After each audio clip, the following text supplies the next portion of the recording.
20 നൂറ്റാണ്ടിലെ ആരംഭത്തിൽ ആധുനിക പെന്തക്കോസ്ത് പ്രസ്ഥാനത്തിന് ആരംഭമായത് 3 സ്ഥലങ്ങളിൽ, പ്രത്യേകിച്ച് അമേരിക്കയുടെ 3 സ്ഥലങ്ങളിൽ നടന്ന പരിശുദ്ധാത്മ പകർച്ചയോടു കൂടിയാണ്.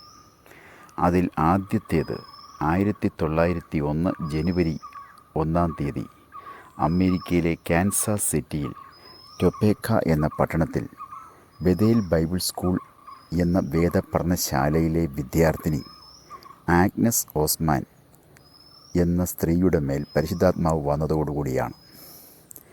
ബെഥേൽ ബൈബിൾ സ്കൂളിൻ്റെ ചുമതലക്കാരനും അധ്യാപകനുമായിരുന്ന ചാൾസ് പെർഹാം എന്ന മെത്തഡിസ്റ്റ് പാസ്റ്ററായിരുന്നു പരിശുദ്ധാത്മാഭിഷേകത്തെക്കുറിച്ച് അവരെ പഠിപ്പിച്ചുകൊണ്ടിരുന്നത്. വളരെ ശ്രദ്ധയോടെ പഠിക്കുകയും അഭിഷേകത്തിനായി നാം ഓരോരുത്തരും ഒരുക്കപ്പെടണം എന്നും അദ്ദേഹം അവരോട് പറഞ്ഞുകൊണ്ടിരുന്നു. തൻ്റെ ബൈബിൾ സ്കൂളിൽ പഠിച്ചുകൊണ്ടിരുന്ന വിവിധ സഭാവിഭാഗങ്ങളിൽ നിന്നും വന്നതായ 40ഓളം വിദ്യാർത്ഥികളെയും പരിശുദ്ധാത്മാഭിഷേകത്തെക്കുറിച്ച് പഠിപ്പിക്കുന്നതിനും അനുഭവത്തിനായി പ്രാർത്ഥിക്കുന്നതിനുമായി നിരന്തരം അദ്ദേഹം ഉത്സാഹിപ്പിച്ചുകൊണ്ടിരുന്നു.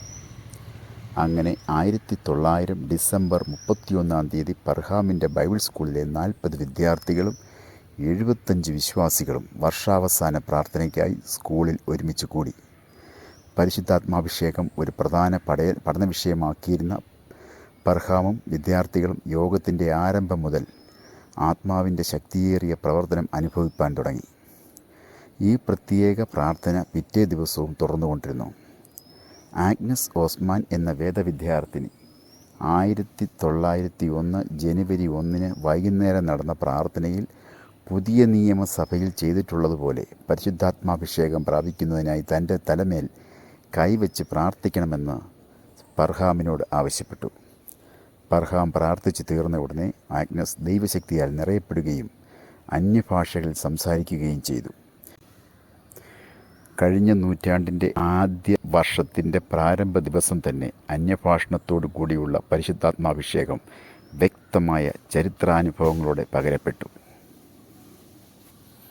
തുടർന്നുള്ള ദിവസങ്ങളിൽ ബെഥേൽ ബൈബിൾ സ്കൂളിലെ മറ്റ് വിദ്യാർത്ഥിനികളും അധ്യാപകരും അന്യഭാഷയോടുകൂടെ പരിശുദ്ധാത്മാഭിഷേകം പ്രാപിക്കുകയുണ്ടായി.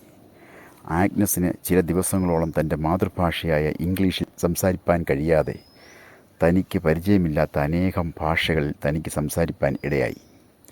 ഇതിനിടയിൽ താൻ പഠിച്ചിട്ടില്ലാത്തതും മുൻപ് പരിചയമില്ലാത്തതുമായ ചൈനീസ് ഭാഷ സംസാരിക്കുകയും ആ ഭാഷയിൽ തന്നെ എഴുതുകയും ചെയ്തതായി റിപ്പോർട്ട് ചെയ്യപ്പെട്ടിട്ടുണ്ട്. ആഗ്നസ് ഓസ്മാൻ അന്യഭാഷയിൽ ആദ്യം സംസാരിച്ചത് ചൈനീസ് ഭാഷയായിരുന്നു. അടുത്ത ദിവസം സംസാരിച്ചത് ബൊഹീമിയൻ ഭാഷയും. അതവർ എഴുതി കാണിക്കുക മാത്രമല്ല, പരസ്പരം സഹപാഠികളുമായി സംസാരിക്കുക കൂടി ചെയ്തു.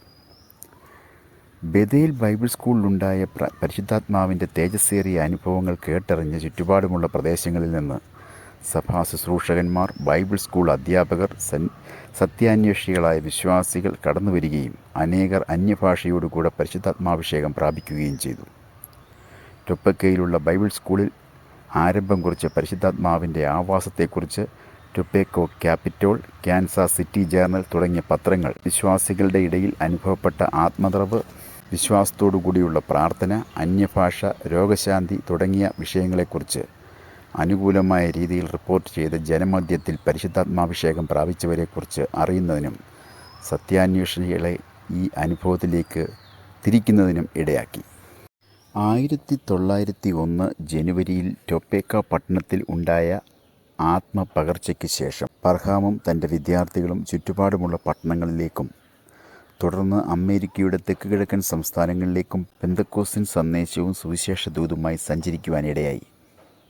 ഈ കാലഘട്ടത്തോടെ പെർഹാമിൻ്റെ പ്രവർത്തനം അപ്പോസ്തോലിക് ഫെയ്ത്ത് എന്ന പേരിൽ അറിയപ്പെടുന്നതിനും ഏതാണ്ട് 5 വർഷത്തോളം തുടർച്ചയായി സഞ്ചരിച്ച് പ്രവർത്തിക്കുവാനും ഇടയായി. കാൻസാസ് സിറ്റി, മിസൂറി, പിന്നീട് ഹ്യൂസ്റ്റൺ തുടങ്ങിയ പട്ടണങ്ങളിൽ പെർഹാമിന് ആയിരക്കണക്കിന് അനുയായികളെ ലഭിക്കുകയുണ്ടായി. 1905 ബെഥേൽ ബൈബിൾ സ്കൂൾ ടൊപ്പേക്കയിൽ നിന്നും ഹൂസ്റ്റണിലേക്ക് മാറ്റി.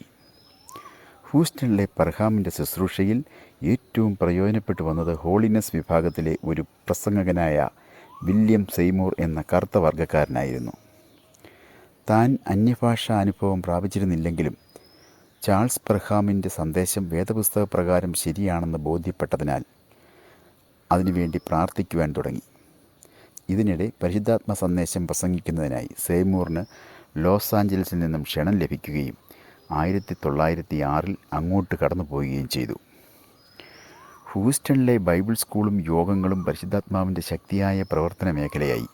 അമേരിക്കയിലെ പല സഭകളിൽ നടമാടിക്കൊണ്ടിരുന്ന വർണ്ണവിവേചന സമ്പ്രദായത്തിന് പർഹാമിൻ്റെ ശുശ്രൂഷകൾ കാര്യമായ മാറ്റം വരുത്തി. ചാൾസ് പർഹാമിൻ്റെ സ്കൂളിൽ കറുത്ത വർഗ്ഗക്കാരെ കൂടി വിദ്യാർത്ഥികളായി സ്വീകരിച്ചു. കറുത്ത വർഗ്ഗക്കാരായ ധാരാളം സ്ത്രീ പുരുഷന്മാർ വെള്ളക്കാരോട് ചേർന്ന് ദൈവവചനം കേൾക്കുന്നതിനും പരിശുദ്ധാത്മാവിനെ പ്രാപിക്കുന്നതിനും ഇടയായി. ബാബേലിൻ്റെ അനന്തരഫലങ്ങളായ കലക്കത്തിൻ്റെയും ഭിന്നതയുടെയും ആത്മാവ് മാറി ഐക്യതയുടെയും സ്നേഹത്തിൻ്റെയും ആത്മാവിനെ അനുഭവിപ്പാൻ അമേരിക്കയിലെ ജനത്തിന് സാധിച്ചു. പെന്തക്കോസ്ത് പ്രസ്ഥാനത്തിൻ്റെ ചരിത്ര സംബന്ധമായ കാര്യങ്ങൾ കൂടുതൽ അറിയുവാൻ ഈ ചാനൽ സബ്സ്ക്രൈബ് ചെയ്യുവാൻ ഞങ്ങൾ ഓർമ്മിപ്പിക്കുന്നു. സഹകരിക്കുന്ന എല്ലാവർക്കും പ്രത്യേകം നന്ദി അറിയിക്കുന്നു.